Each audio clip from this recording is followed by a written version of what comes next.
அனைவருக்கும் வணக்கம். என்னோட பேரு கார்த்திக். இந்த வீடியோல நான் பேச போற டாபிக் என்ன அப்படின்னா, mind set for preparing PGTRB exam. ஒரு பிஜிடிஆர்பி எக்ஸாம் பிரிப்பேர் பண்ணக்கூடிய ஒரு கேண்டிடேட்டா இருந்தா, உங்களோட மைண்ட் செட் எப்படி இருக்கணும்? நீங்க எதுக்கெல்லாம் ரெடி ஆகணும்? அப்படிங்கிற சில விஷயங்கள பத்தி தான் நான் பேச போறேன். என்னோட எக்ஸ்பீரியன்ஸ்ல இருந்து. அண்டு நான் வந்து பிஜிடிஆர்பி கிளியர் பண்ண ஒரு கேண்டிடேட் கிடையாது. பட் நான் வந்து ஒரு யூஜிடிஆர்பி கிளியர் பண்ண ஒரு கேண்டிடேட். இப்போ பிப்ரவரி மந்த்ல 2024 பிப்ரவரி மந்தில் நடந்த யூஜிடிஆர்பி பட்டதாரி ஆசிரியர் எக்ஸாமில் தேர்ச்சி பெற்று செலெக்ஷன் லிஸ்ட்டில் பேரெலாம் வந்து அதுக்கப்புறமா நான் இந்த வீடியோ நான் எடுத்துகிட்டு இருக்கிறேன். ஆக்சுவலாக நான் வந்து இந்த வீடியோவில் ப்ரிப்பரேஷன் ஸ்ட்ராட்டஜி அப்படிங்கிறத பற்றி நான் பேச போகிறது கிடையாது. இவர் கிளியர் பண்ணது வந்து யூஜிடிஆர்பி எக்ஸாம் தானே, ஆனால் பிஜிடிஆர்பி எக்ஸாமை பற்றி பேசுகிறாரு அப்படிங்கிறதெல்லாம் வந்து கண்டிப்பாக உங்களுக்கு தோணும். ஸோ நான் ப்ரிப்பரேஷன் ஸ்ட்ராட்டஜியை பற்றிலாம் நான் பேச போகிறது கிடையாது. நான் பேச போகிறது என்னென்னா, டிஆர்பி எக்ஸாம், அது பிஜியாக இருந்தாலும் சரி, யூஜியாக இருந்தாலும் சரி, இல்லை பாலிடெக்னிக் எக்ஸாமாக இருந்தாலும் சரி, அதுக்கு வந்து உங்களோட மைண்ட் செட் எப்படி இருக்கணும் அப்படிங்கிறத தான் நான் இந்த டயத்தில் நான் பேச போகிறேன். ஃபர்ஸ்ட் பாயிண்ட், அண்டர்ஸ்டாண்டிங் அவர் ஃபீல்டு. அதாவது நம்மளோட ஃபீல்டு எப்படி அப்படிங்கிறத வந்து நீங்கள் வந்து புரிஞ்சுக்கணும் ஆரம்பத்திலேயே. நான் புரிஞ்சுக்கணும் அப்படிங்கிறத நான் எதை சொல்ல வரேன்னா, இப்போ பிஜிடிஆர்பி எக்ஸாமுக்கு ப்ரிப்பேர் பண்ணுறீங்க, இல்லை பாலிடெக்னிக், இல்லை யூஜிடிஆர்பி, இல்லை இடைநிலை ஆசிரியர், எந்த எக்ஸாமாக இருந்துட்டாலும் சரி, நம்மளுக்கு வந்து டிஆர்பி எக்ஸாம் அப்படின்னு சொல்லி வச்சுக்கோங்க.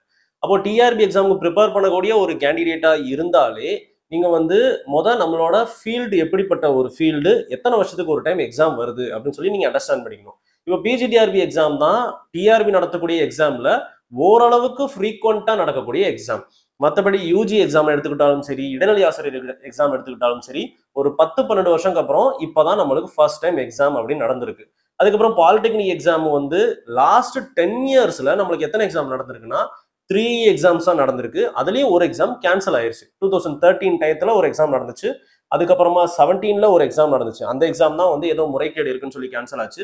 அப்புறம் 2021ல நடந்துச்சு. அதுக்கப்புறம் ஆனுவல் பிளான்ல இருந்தது, பட் இன்னும் வரைக்கும் கால் ஃபேர் வரல.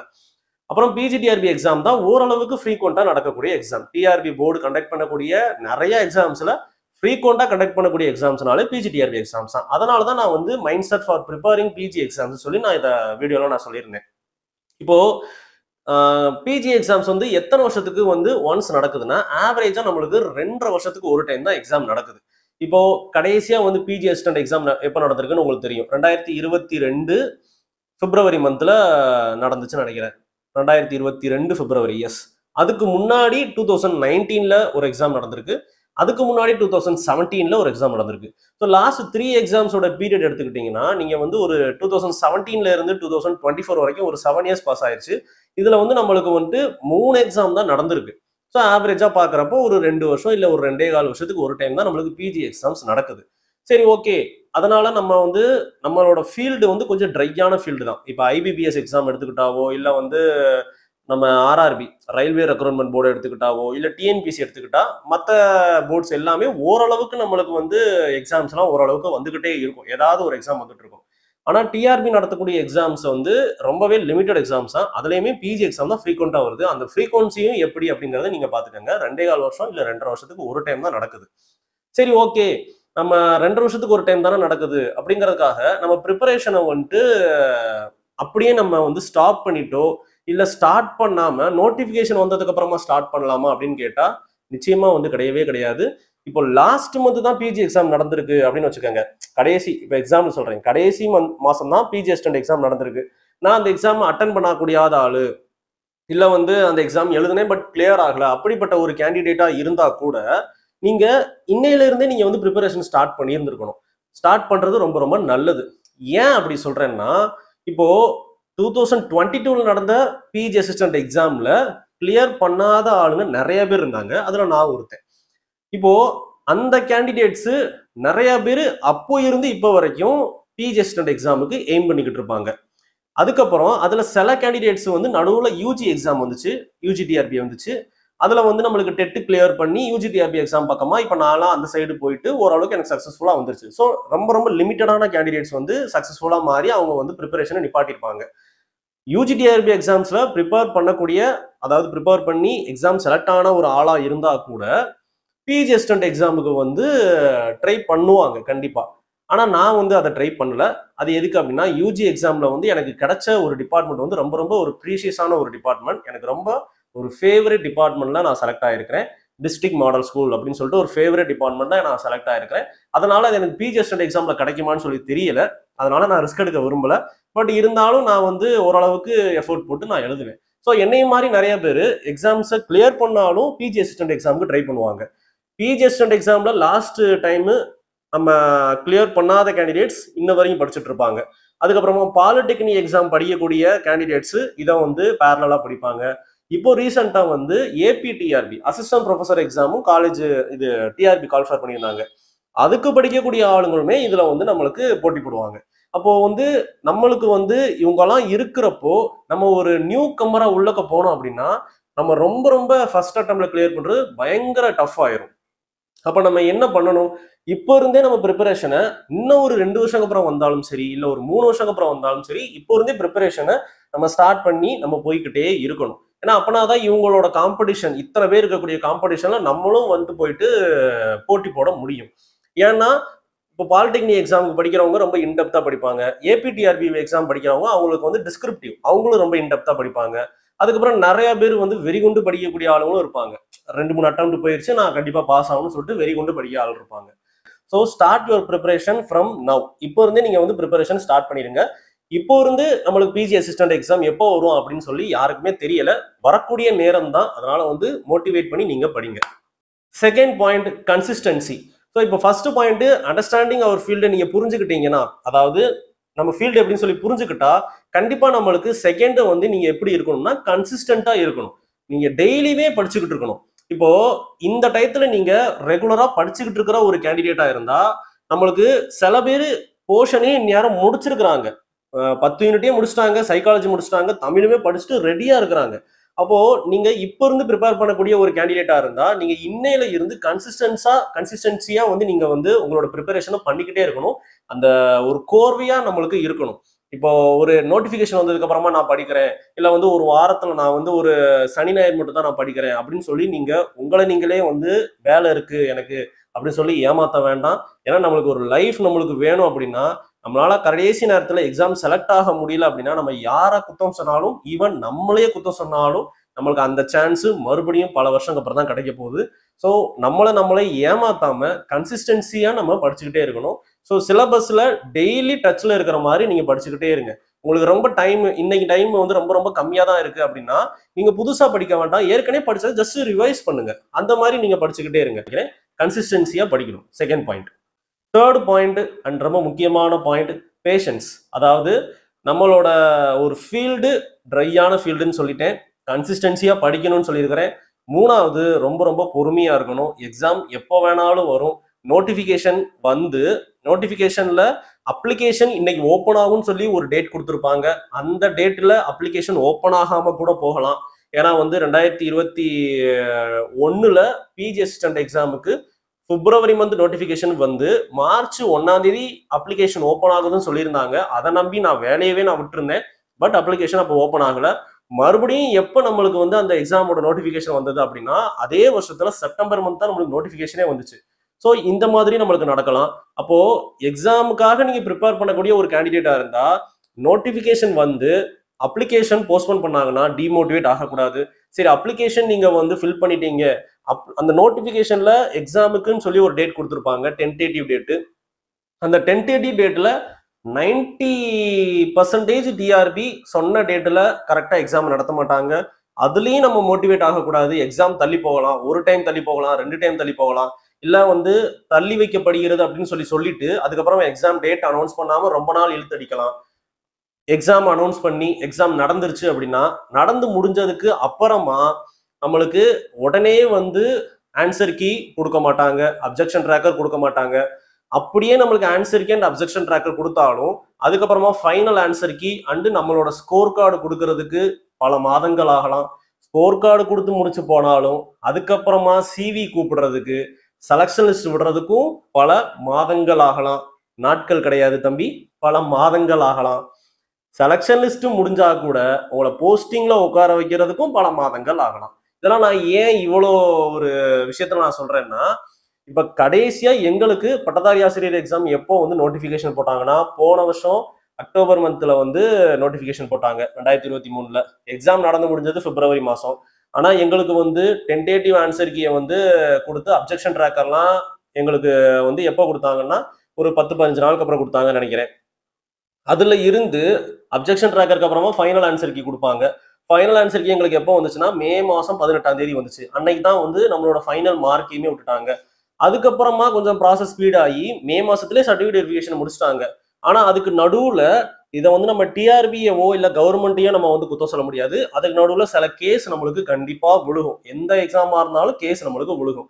அதாவது ஆன்சர் கீழே வந்து நிறைய மிஸ்டேக்ஸ் இருக்குது, ஒழுங்கா கொஸ்டின் செட் பண்ணல, நிறைய கொஸ்டினுக்கு வந்து ஸ்டார் கொஸ்டினா இருக்கு, அதாவது ஆல் த அபவ் ஆர் கரெக்ட்னு சொல்லியிருக்காங்க, அதனால எங்களுக்கு மார்க் கம்மி ஆயிடுச்சு, நாங்கள் செலக்ஷன் லிஸ்ட்டுக்குள்ள வர முடியாதுன்னு சொல்லி நிறைய பேர் போய் கேஸ் போட்டு எக்ஸாமே கேன்சல் பண்ண சொல்லி கேஸ் போடுவாங்க. ஏன்னா எங்களுக்கும் போட்டாங்க. அதெல்லாம் தாண்டி நம்மளுக்கு வந்து செலக்ஷன் லிஸ்ட் வர்றதுக்கு ஒரு 1.5 மாசம் கிட்ட ஆகும். செலக்ஷன் லிஸ்ட் வந்ததுக்கு அப்புறமா நம்மளுக்கு வந்து அடுத்து செலக்ஷன் லிஸ்ட் வந்து சிவிலாம் முடிஞ்சதுக்கு அப்புறம் செலக்ஷன் லிஸ்ட் வந்ததுக்கு அப்புறமா நம்மளுக்கு அப்பாயின்மெண்ட் ஆர்டர் வந்து உடனேவே வந்துடும் சொல்லி நம்ம நினைச்சுக்கிட்டு இருப்போம். ஆனா அதுலயுமே நம்மளுக்கு சில கேஸ் எல்லாம் விழுந்து ஒரு மேபி ஒரு 2 months கூட ஆகலாம் கவுன்சிலிங் நடக்கிறதுக்கு. இந்த வீடியோ நான் எடுத்துட்டு இருக்கிறப்போ எங்களுக்கு இன்ன வரைக்கும் கவுன்சிலிங் நடக்கல. யூஜிடிஆர்பி எக்ஸாம்ல பாஸ் பண்ணக்கூடிய கேண்டிடேட்ஸ் வந்து ரொம்ப ரொம்ப வேதனைக்குரிய நிலைமையில தான் இப்போ இருக்கிறாங்க. நானுமே அந்த வேதனைக்குரிய நிலைமையில தான் இருந்துட்டு இருக்கிறேன். இருந்தாலும் ஒவ்வொரு நாளுமே எங்களுக்கு வந்து கவுன்சிலிங் நடந்துரும், கவுன்சிலிங் போட்டுருவாங்கன்னு சொல்லி ஒரு நம்பிக்கையிலேயே நாங்க வந்து ஒரு பாசிட்டிவாவே நினைச்சு போயிட்டு இருக்கிறோம். இது எங்களை நாங்களே ஏமாத்துறோமா இல்ல எங்களை நாங்களே வந்து சமாதானப்படுத்திக்கிறோமான்னு தெரியல. ஸோ எனக்கு என்ன மைண்ட் செட் இருக்கோ அதுதான் உங்களுக்கும் இருக்கணும். வந்து நம்மளுக்கு எக்ஸாம் எப்போ வரப்போகுது அப்படிங்கிற ஒரு கவலை இருக்கும். எக்ஸாம் வந்ததுக்கு அப்புறமா ஆன்சருக்கு எப்போ வரப்போகுதுன்னு கவலை இருக்கும். ஆன்சருக்கு வந்ததுக்கு அப்புறமா சிவி எப்போ நடக்கும், செலக்ஷன் லிஸ்ட் எப்போ நடக்கும், அப்பாயின்மெண்ட் எப்போ நடக்கும்னு சொல்லிட்டு உங்களுக்கு உங்க நாள் போய் ஸ்கூல்ல போயிட்டு சைன் போடுற வரைக்குமே டிஆர்பி எக்ஸாம் ப்ரிப்பரேஷன் எப்படி இருக்கும்னா ஒரு ஒரு ஒரு ஒரு போராட்டம் பண்ணியே நம்ம வந்து சாதிக்கிற மாதிரி தான் நிறைய விஷயங்கள் போய்கிட்டு இருக்கு. இது வரைக்கும் நடந்த எக்ஸாம்ஸ் எல்லாமே அப்படிதான் போயிட்டு இருக்கு. ஸ்மூத்தா முடிஞ்ச மாதிரியே எனக்கு தெரியல. அது வந்து நம்ம கவர்மெண்ட்டை குத்த சொல்ல முடியாது. ஏன்னா கேஸ் நிறைய விழுகுது. அதுக்கு காரணம் வந்து கவர்மெண்ட் கிடையாது. அதுக்கு காரணம் வந்து நம்மள மாதிரி ஒரு கேண்டிடேட்டா தான் இருப்பாங்க. ஸோ பேஷன்ஸ் ரொம்ப ரொம்ப முக்கியம். இது எல்லாத்துக்குமே நீங்க ரெடியா இருக்கணும். எதுலையுமே டிமோட்டிவேட் ஆகக்கூடாது. சரி, ஓகே, அப்போ வந்து பேஷன்ஸா இருக்கணும். இது வந்து நம்மளுக்கு 3வது பாயிண்ட். 4th பாயிண்ட், உங்களோட எக்ஸாம்ல நீங்க வந்து என்ன மார்க் வாங்கணும் அண்டு எப்படி நீங்க எக்ஸாமுக்கு அப்புறம் நீங்க இருக்கணும் அப்படிங்கிறத நீங்க எய்ம் பண்ணி படிக்க ஆரம்பிக்கணும். அதாவது எய்ம் 4th பாயிண்ட்ங்கிறது எய்ம். இப்போ ஒரு பிஜிடிஆர்பி எக்ஸாமுக்கு ஒரு சேஃப் ஜோனான ஒரு மார்க் என்ன அப்படின்னா, இப்ப நான் அட்டன் பண்ற டயத்துல கேட்டிருந்தீங்கன்னா ஒரு 100 மார்க் அப்படின்னு சொல்லி நான் சொல்லுவேன். ஆனா இந்த டயத்துல இருக்கிற காம்படிஷனை வந்து நம்ம சொல்லணும் அப்படின்னா ஒரு 105க்கு மேல நம்ம வந்து எடுத்தா எந்த சப்ஜெக்டா இருந்தாலும் சேஃப் ஜோனா இருக்கலாம் அப்படின்னு சொல்லி நான் நினைக்கிறேன். 100க்கும் 105க்கும் பெரிய வித்தியாசம் இல்லைமே அப்படின்னு நினைக்காதீங்க. 100, 105 அந்த 5 மார்க் தான். ஆனா ஒவ்வொரு மார்க்லயுமே 20 பேர் இருக்கலாம். அந்த அந்த 5 மார்க்குள்ளேயே நம்மளுக்கு வந்துட்டு ஒரு 100 பேர் கிட்ட இருக்கலாம். இப்ப லாஸ்டா நடந்த பிஜிடிஆர்பி எக்ஸாம்லாம் வந்துட்டு இப்ப நான் வந்து பிசிக்ஸ் மேஜர்ல வந்து கேட்டகரி வைஸ் நம்மளுக்கு கட் ஆஃப் பாக்குறப்ப ஒரு பிசி கேட்டகரி எம்பிசி கேட்டகரிலாம் வந்து க்ளோஸ் டு 100 இருந்துச்சுன்னு நினைக்கிறேன். 99 பிசிக்குலாம் வந்து 100க்கு மேலேயே இருந்திருக்குன்னு நினைக்கிறேன். அண்ட் எம்பிசிக்கு அதை விட ஒரு 2 மார்க் வேணா கம்மியா இருந்திருக்கும். அதாவது ஒவ்வொரு கேட்டகரிக்குமே நம்மளுக்கு 2 மார்க் தான் வித்தியாசமா இருக்கும். நம்ம வந்து அதை நம்பி நம்ம ரொம்ப இருக்கக்கூடாது. அதாவது இப்போ பிசி கேட்டகரிக்கு ஒரு 100 இருக்கு அப்படின்னா நம்மளுக்கு வேற கேட்டகரிக்குலாம் வந்து ஒரு 5-10 மார்க்ஸ் நம்மளுக்கு இருக்கும் அப்படிலாம் நம்ம நினைச்சிடக்கூடாது. எல்லா கேட்டகரியுமே வந்து கிட்டத்தட்ட காம்படிஷன் லெவல் வந்து எல்லா கேட்டகரியிலுமே இருக்குதான் செய்யுது. அதனால எல்லா கேட்டகரியில இருக்கிற ஸ்டூடெண்ட்ஸுமே வந்து ஒரே எஃபர்ட் தான் போட்டு உள்ளக்கு போற மாதிரி இருக்கு. சில கேட்டகரியில வந்து நம்மளுக்கு காம்படிஷன் இருக்காது அப்படிலாம் நினைக்கவே வேண்டாம். எல்லா பக்கமும் காம்படிஷன் இருக்கு. அதனால வந்து உங்களோட எய்ம் வந்து எப்படி இருக்கணும்னா 105க்கு மேல வாங்கியிருந்திருக்கணும். 150 மார்க்ல 105க்கு மேல நீங்க வாங்கியிருந்திருக்கணும். அப்போ இதை மேஜர் வைஸ் நான் ஸ்பிளிட் பண்ணி சொல்லணும் அப்படின்னா மேஜர்ல வந்து 110 மார்க் இருக்குன்னா நீங்க அந்த 110ல 95 அபோவ் நீங்க எய்ம் பண்ணணும். மேஜர்ல 110ல 95 அபோவ் ஏற்றணும். அப்போ அதுக்கப்புறம் சைக்காலஜி அப்படிங்கிறத வந்து நீங்க வந்து அதாவது சைக்காலஜி நம்மளுக்கு கை கொடுக்கும் அப்படின்னு சொல்லி நம்பி இருக்க முடியாது. ஏன்னா ஆவரேஜா சைக்காலஜில எல்லாருமே வாங்கக்கூடிய மார்க் எவ்வளோன்னு பார்த்தா 10ல இருந்து 15க்குள்ள தான் எல்லாருமே வந்து வாங்குவாங்க சைக்காலஜிக்கு. ஏன்னா மேஜருக்கு தான் ரொம்ப இம்பார்ட்டன்ஸ் கொடுத்து படிச்சுட்டு இருப்போம். சைக்காலஜி வந்து நடுவில் வந்து இருக்காது. அதுவும் போக பிஜி எக்ஸாம்ஸுக்கு வந்து நம்மளுக்கு முன்னாடியாவது வந்து மேஜர் சைக்காலஜி ஜிகே கூட பெருசா நம்ம கவனிக்க மாட்டோம். மேஜர் சைக்காலஜி படிப்போம். இப்போ அடிஷனலா நம்மளுக்கு தமிழ் எலிஜிபிலிட்டி டெஸ்ட்டுமே இருக்கு. அப்போ ஆக்சுவலா நீங்க வந்து ப்ரிப்பரேஷனை வந்து ஸ்பிளிட் பண்ணிக்கணும். நீங்க அப்போ மேஜர்ல 110க்கு வந்து 95க்கு மேல இருந்திருக்கணும். சைக்காலஜில வந்து ஒரு 15 எய்ம் பண்ணுங்க. 15 அபோவ் வந்து ஈஸியாவே வாங்க முடியும். நிறைய பேர் சைக்காலஜிலாம் கஷ்டம், அதுல ஒண்ணுமே பண்ண முடியாதுன்னு சொல்லுவாங்க. அப்பெல்லாம் கிடையவே கிடையாது. 15க்கு மேல ஈஸியான ஒரு விஷயத்துல நம்ம பண்ணலாம். அதுக்கப்புறமா நம்மளுக்கு ஜிகேவை வந்து பெரிய அளவுல நம்பி இருக்க வேண்டாம். ஜிகேல வந்து ஒரு 10 மார்க்ல எவ்வளவு வருதோ அது வந்து உங்களுக்கு வந்து ஜாக்பாட்னு சொல்லி நினைச்சுக்கோங்க. அப்போ இதனாலதான் நான் வந்து மேஜர்ல 95 அபோவ் இருக்கணும்னு சொல்லி நான் சொன்னேன். அப்ப ஆக்சுவலா நான் சொல்றப்போ ஜிகேவோட 10 மார்க்கே விட்டுட்டு மீதி இருக்கக்கூடிய 140லயே நீங்க 105க்கு மேல வாங்கணும் அப்படின்னு சொல்லி நீங்க உங்களோட எய்மை வச்சுக்கோங்க. எதுக்காக இவ்வளவு ஒரு ஹையான ஒரு எய்ம் சொல்றேன் அப்படின்னா, எக்ஸாம் முடிஞ்சதுக்கு அப்புறமா உங்களோட ஆன்சர் கீயை செக் பண்ணிட்டு நீங்க மார்க் எவ்வளவு அப்படின்னு சொல்லி உங்களுக்கு தெரிஞ்சதுக்கு அப்புறமா நீங்க வந்து ஒவ்வொரு டேவையும் எந்த விதமான குழப்பமுமே இல்லாம நீங்க கிராஸ் பண்ணணுமா, இல்ல டெய்லியுமே நம்ம ஒவ்வொரு நாளையுமே கன்ஃபியூஷனோட மத்த எக்ஸ்டர்னல் ஃபேக்டர்ஸை நம்பி தான் இருக்கணுமா அப்படிங்கிறத நீங்களே வந்து முடிவு பண்ணிக்கோங்க இப்பவே. இப்போ 105க்கு மேல நீங்க வந்து வாங்கிட்டீங்க அப்படின்னா கண்டிப்பா உங்களுக்கு வந்து ஜாப்ங்கிறது 100% அஷ்யூர் ஆயிரும். பிசிக்ஸை பொறுத்த வரைக்கும் 100% அஷ்யூர் ஆயிரும். மெஜாரிட்டி எல்லாத்துக்குமே வந்து அஷூரன்ஸ் கொடுத்துடலாம். 105 மேல உங்களுக்கு மார்க் இருக்கு அப்படின்னாலே அது எந்த வேகன்சியா இருந்தாலும் சரி, இரஸ்பெக்டிவ் ஆஃப் வேகன்சி வந்து ஜஸ்ட் 150 வேகன்சி தான் இருக்குன்னா கூட 105க்கு மேல எடுத்தீங்க இல்ல 110க்கு கிட்ட போயிட்டீங்கன்னா கண்டிப்பா உங்களுக்கு வேலை கிடைக்கும். அப்போ எக்ஸாம் முடிஞ்சதுக்கு அப்புறம் மார்க்லாம் செக் பண்ணதுக்கு அப்புறமா நம்மளுக்கு வந்து ஒரு 105 மேல போயிட்டீங்கன்னா நீங்க எதை பத்தியுமே கவலைப்பட வேண்டாம். நீங்க ஒரு டெசிஷன் தாராளமா நீங்க எடுக்கலாம். வேலை பார்த்துட்டு இருக்கீங்களா, நீங்க கண்டிப்பா வந்து வேலையை விட்டுறலாம். இல்ல வந்து ஃபியூச்சருக்கு வந்து ஏதாவது ஒரு சில பேர்லாம் வந்து இதை வச்சுட்டு கல்யாணம் பண்ணணும்னு சொல்லி நினைச்சிருப்பாங்க. அவங்களாம் வந்துட்டு எக்ஸாம் பாஸ் பண்ணிட்டேன் அப்படின்னு சொல்லி தைரியமா பிளான் பண்ண ஆரம்பிக்கலாம். ஸோ நம்மளுக்கு தைரியமா பிளான் பண்ண முடியும் அந்த மார்க் வாங்கிட்டீங்கன்னா. இல்ல நீங்க வந்து ஒரு 90 to 100க்குள்ள நீங்க இருக்கிறீங்கன்னா இந்த 90க்கு கீழே இருந்தாலே வந்து ஒரு 50% நீங்க காம்படிஷன்ல இருந்து வெளியில போயிட்டீங்கன்னு நினைச்சுக்கோங்க. மீதி இருக்கிற 50% மத்தவங்க எடுத்திருக்கிற மார்க்கை பொறுத்து நம்மளுக்கு அமையும். மத்தவங்க எத்தனை பேர் 90க்கு மேல இருக்கிறாங்க அப்படிங்கறத சொல்லி அமையும். அதனால நான் வந்து 90க்கு கீழே இருக்கிறவங்களுக்கு நான் அஷூரன்ஸ் கண்டிப்பா கொடுக்க மாட்டேன். ஸோ 90 to 100ல இருக்கிறவங்க ஒவ்வொரு நாளுமே நீங்க எப்படி கிராஸ் பண்ற மாதிரி இருக்கும்னா, யூடியூப்ல போயிட்டு ப்ரெடிக்டட் கட் ஆஃப் நீங்க பாப்பீங்க. இல்ல வாட்ஸ்அப் குரூப்ல யாராவது ஒருத்தவங்க வந்து ப்ரெடிக்டட் கட் ஆஃப் வந்து சொல்லிக்கிட்டு இருப்பாங்க. நீ எவ்வளோ, அவங்க எவ்வளோ, இந்த அகாடமில இவ்வளோ கட் ஆஃப் சொல்றாங்க, அந்த அகாடமில இவ்வளோ கட் ஆஃப் சொல்றாங்க அப்படின்னு சொல்லி ஒவ்வொரு நாளையுமே நீங்க வந்து அதிலேயே கிராஸ் பண்ணி ஒரு குழப்பத்திலே போயிட்டே இருக்கிற மாதிரி இருக்கும். ஒரு டெசிஷனே எடுக்க முடியாது. உங்களுக்கு கான்ஃபிடென்ட் கம்மியாகும். கான்ஃபிடென்ட் கம்மியாகி இப்போ வேலைக்கு போகலாமா வேணாமா அப்படின்னு சொல்லி நீங்க ஒரு ஃபேஸ்ல இருக்கிறீங்கன்னா நம்ம பேசாம வந்து இதை நம்ப முடியாது, வேலைக்கு போயிருவோமா அப்படிங்கிற மாதிரியும் சில பேர் யோசிக்க ஆரம்பிச்சிருவோம். ஸோ அந்த கன்ஃபியூஷன்லாம் எதுவுமே இருக்கக்கூடாது அப்படின்னா எய்ம் ஹை, 105க்கு மேல இருக்கணும்.